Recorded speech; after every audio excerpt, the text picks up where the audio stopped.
नमस्कार, मैं वीरेंद्र। आप देख रहे हो अरस्तु 2020। जैसा कि आज हमारा चल रहा है भारतीय विदेश नीति का दूसरा पार्ट, और वो विदेश नीति की जो बात कर रहे थे हम वो जवाहरलाल नेहरू के ऊपर बात कर रहे थे। प्लीज़ आपसे एक निवेदन है कि इस चैनल को सब्सक्राइब कीजिए, इसको लाइक कीजिए, इसमें आपके कोई क्वेश्चन हो तो कमेंट्स कीजिए और प्लीज़ इसे शेयर कीजिए। अब मैं आगे बात करता हूँ कि कल अपनी जो लास्ट क्लास थी उसमें लास्ट में एक क्वेश्चन दिया था आपको, और मैंने वो क्वेश्चन दिया था कि PL 480 एग्रीमेंट किस किस के मध्य पे हुआ, कब हुआ और किसके शासनकाल में हुआ। तो उससे पहले मैं आपको पढ़ा चुका था कि जवाहरलाल नेहरू साहब ने चीन के साथ मिलकर एक समझौता किया था जिसे कहते हैं पंचशील समझौता 29 अप्रैल 1954 को। और उसके बाद पंचशील मतलब 5 मुख्य कारण थे जिसकी वजह से समझौता हुआ था। उनमें से एक कारण था जिसे बोलते हैं अनाक्रमण, और उसी अनाक्रमण का मतलब होता है कैसी भी परिस्थिति में भारत चीन के ऊपर आक्रमण नहीं करेगा और चीन भारत के ऊपर आक्रमण नहीं करेगा। लेकिन पंचशील समझौते का पहली बार उल्लंघन 1962 के युद्ध में चीन ने किया था। इसका जिक्र मैं आगे चल के करूँगा। तो इसी कड़ी के उसी पंचशील समझौते के बाद में मैं आप एक समझौते की बात और कर रहा हूँ जिसे कहते हैं PL 480 एग्रीमेंट, जिसे आप समझौता बोल सकते हैं, जिसे आप ट्रीटी बोल सकते हैं। बड़ा बहुत ही अच्छा शानदार प्रश्न है, बहुत ही ज़बरदस्त प्रश्न है। जिस दिन आ गया उस दिन टू दी पॉइंट इसका आंसर आपको देना है। तो मैं आपको बता देता हूँ कि PL 480 का मतलब क्या होता है। PL का मतलब होता है पब्लिक लॉ 480। भारत के विभाजन के बाद में लगभग 40 करोड़ की जनसंख्या थी। भारत में खाद्यान्न पूर्ति नहीं थी, इसलिए भारत ने अमेरिका के साथ एक समझौता किया था, और जिसे कहते हैं PL 480 समझौता, पब्लिक लॉ 480 समझौता। उस समय भारत के शासक जवाहरलाल नेहरू थे, और उस समय अमेरिका का जो राष्ट्रपति था उसका नाम था आइजनहोवर, और इन दोनों के मध्य एक एग्रीमेंट हुआ था साल 1954 में जिसे कहते हैं PL 480 समझौता। ये समझौता जो है वो 4 साल के लिए हुआ था, यानी अमेरिका भारत को 4 साल गेहूं देगा, याद रखना है।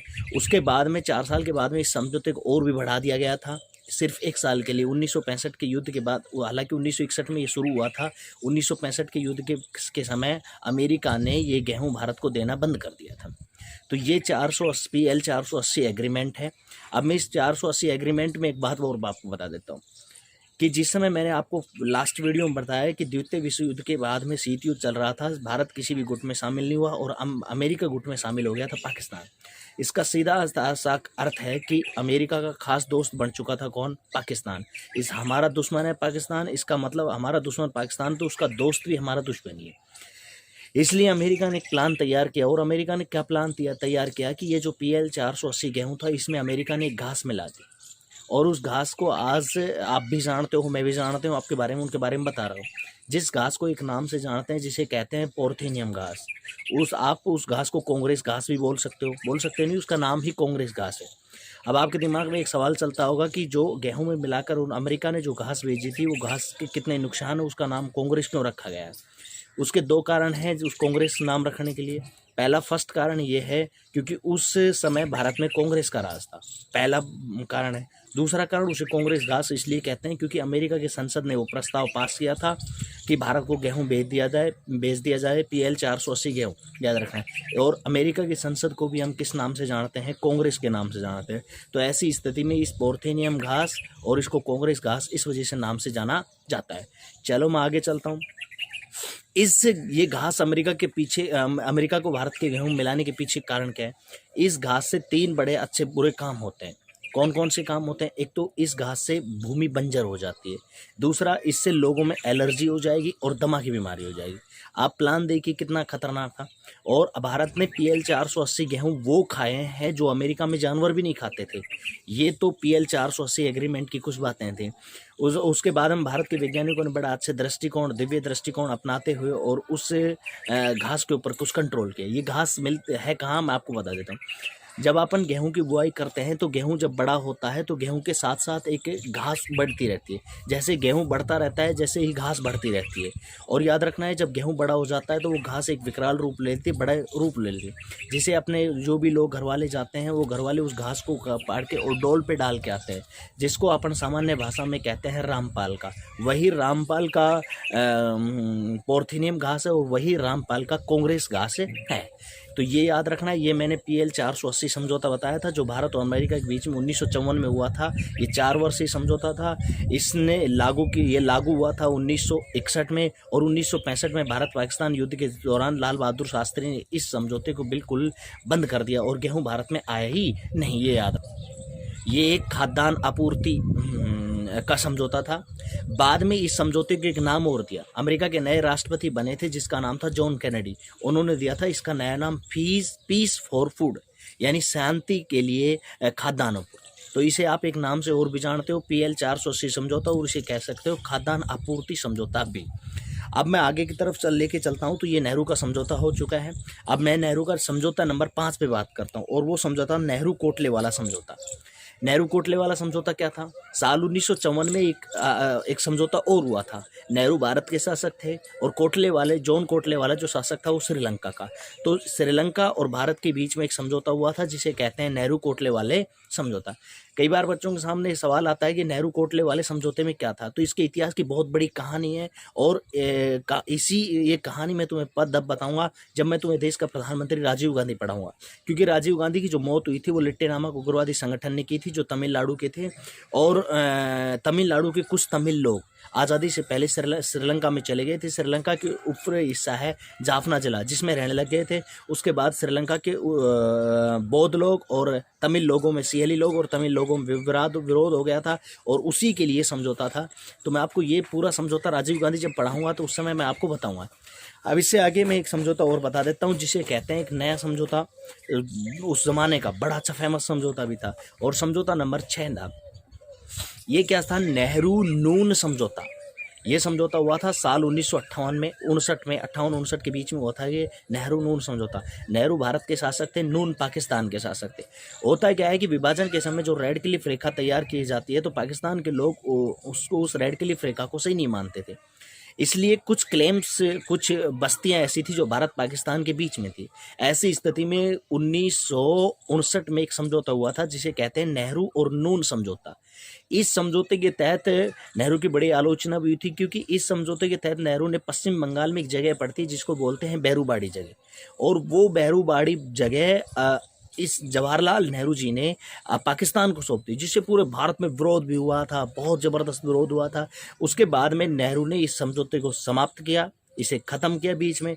बाद में सुप्रीम कोर्ट में ये मामला चला गया और सुप्रीम कोर्ट ने फैसला दिया कि संविधान में संशोधन कर कॉन्स्टिट्यूशन अमेंडमेंट कर भारत का कोई भी भूभाग किसी देश को दे सकती है और किसी देश से कोई भी भूभाग ले सकती है। तो उसके बाद में हमने एक संविधान संशोधन किया, नवा संविधान संशोधन 1960, और उस 1960 के तहत फिर ये बेरूबाड़ी नामक जगह हमने किसको दी?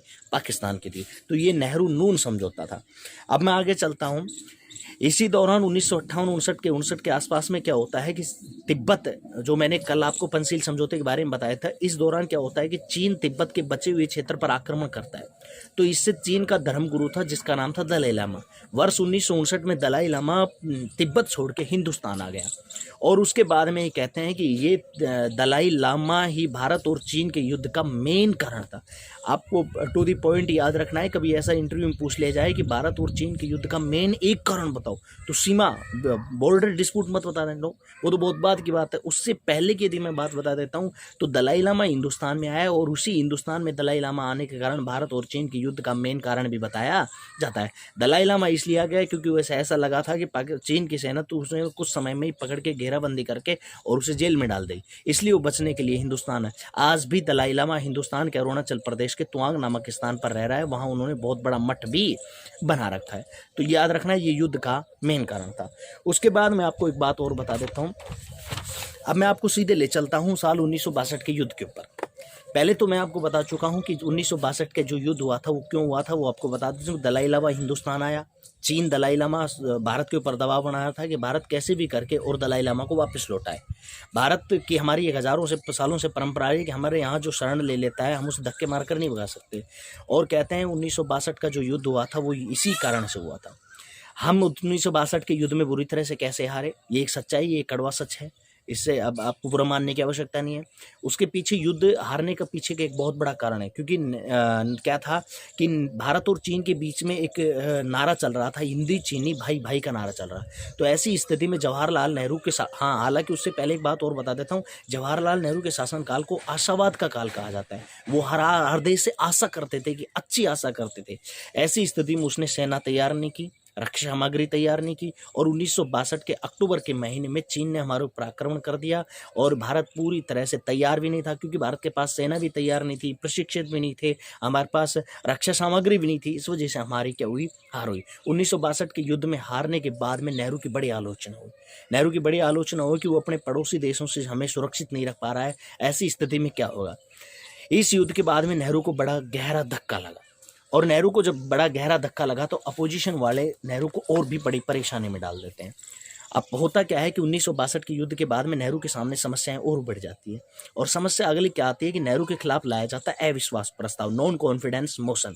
अविश्वास प्रस्ताव मतलब होता है जिस प्रधानमंत्री के ऊपर हमारा विश्वास नहीं हो। विपक्ष JB कृपलानी और राम मनोहर लोहिया, जो बड़े समाजवादी नेता थे, वो जवाहरलाल नेहरू के खिलाफ नॉन कॉन्फिडेंस मोशन लेकर आए संसद में, और उन्होंने जबरदस्त नारेबाजी की और कहा कि ऐसे प्रधानमंत्री पर हमारा विश्वास नहीं है, अतः अब इस आदमी को सत्ता पर रहने का कोई अधिकार नहीं है। लेकिन उस समय कांग्रेस के पास पूरी तरह से मेजोरिटी थी, पूरा बहुमत था। ऐसी स्थिति में ये अविश्वास प्रस्ताव पास नहीं हो पाया और ये गिर चुका था, जब तक नेहरू बड़े टेंशन में भी आ चुका था। इधर द्वितीय विश्व युद्ध के बाद में 1962 के युद्ध के बाद में कांग्रेस की लोकप्रियता का ग्राफ बहुत तेज गति से गिर गया था। लोग नेहरू की आलोचना करना शुरू कर देते हैं। तो उसी समय कांग्रेस एक योजना लेके आई थी, और कांग्रेस एक योजना लेकर आई थी जिसे कहते हैं कामराज योजना। मद्रास का एक मुख्यमंत्री का था जिसका नाम था के कामराज। तो उस कामराज ने कांग्रेस की गिरती हुई लोकप्रियता को लेकर बड़े टेंशन में थे, इसलिए इसने 6 मुख्यमंत्रियों और 6 कैबिनेट मंत्रियों को त्यागपत्र दिलाकर उन्होंने एक योजना तैयार की इन 12 लोगों की। और ये 12 लोग किसी भी प्रकार का पद ग्रहण नहीं करेंगे और कांग्रेस के संगठन को क्या करेंगे, मजबूत करेंगे। इसे ही कहते हैं कामराज योजना। और जहां तक वो है, ये कामराज जो योजना है, इसने कांग्रेस का ग्राफ एक बार फिर से ऊपर उठाया। ऐसी स्थिति में ये पूरा सिस्टम चलता रहे। तो उसी समय एक तारीख आती है 27 मई 1964 को, और 27 मई 1964 को जवाहरलाल नेहरू का देहांत हो जाता है, और भारतीय लोकतंत्र के लिए एक बड़ी क्षति पहुंचती है, बहुत ही ज़बरदस्त नुकसान होता है। दुनिया के जितने बड़े बड़े लेखक हैं उन्होंने अपने लेख लिखना शुरू कर दिया है कि जिस भारत में 60 करोड़ लोग हों, अब उस देश को कौन चलाएगा। लेकिन जब जाते जाते जवाहरलाल नेहरू अपना उत्तराधिकारी तैयार कर गए थे, लाल बहादुर शास्त्री। ये था जवाहरलाल नेहरू का पूरा सफ़र। और इस सफ़र के बीच की एक बात और मैं आपको ज़रा थोड़ी सी बता देता हूँ।